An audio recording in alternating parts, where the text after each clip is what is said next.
మనం ఇప్పుడు మీరిచ్చే ఇది తల్లిదండ్రులు ఇచ్చిన బాడీ ఇది. యెస్. ఇది మనది కాదు ఇది. మన అమ్మ నాన్న వలన వచ్చిన బాడీ ఇది. ఈ బాడీని బాధ పెట్టే హక్కు, ఈ బాడీని చెడగొట్టే హక్కు మనకు లేదు యాక్చువల్లీ. సూపర్. ఇది మనం దీంట్లో ఉన్నాం కాబట్టి ఇది మన బాడీ అనుకుంటాం, తప్పది.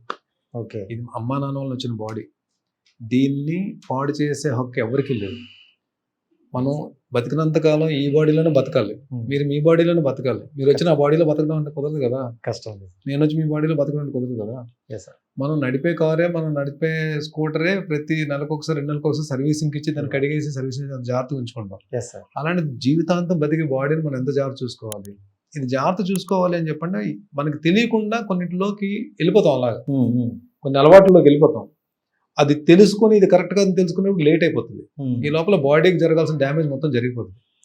అది తెలుసుకొని యువతలకు ఎవరైతే వచ్చి సెట్ చేసుకుంటారో మన హెల్త్ బాగుంటుంది. ఎప్పుడైతే హెల్త్ బాగుందో, మన బాడీ ఎప్పుడైతే హెల్తీగా ఉందో, మన ఆలోచన విధానాలు కూడా హెల్తీగానే ఉంటాయి, మన డెసిషన్స్ కూడా హెల్తీగానే ఉంటాయి, మన లైఫ్ కూడా హెల్తీగా ఉంటుంది, బాగుంటుంది. మన చుట్టుపక్కల జనాలు కూడా మనల్ని చూసి మోటివేట్ అవుతారు. ఓకే, ఇలా హెల్తీగా ఉండాలి ఏమో అనుకోని.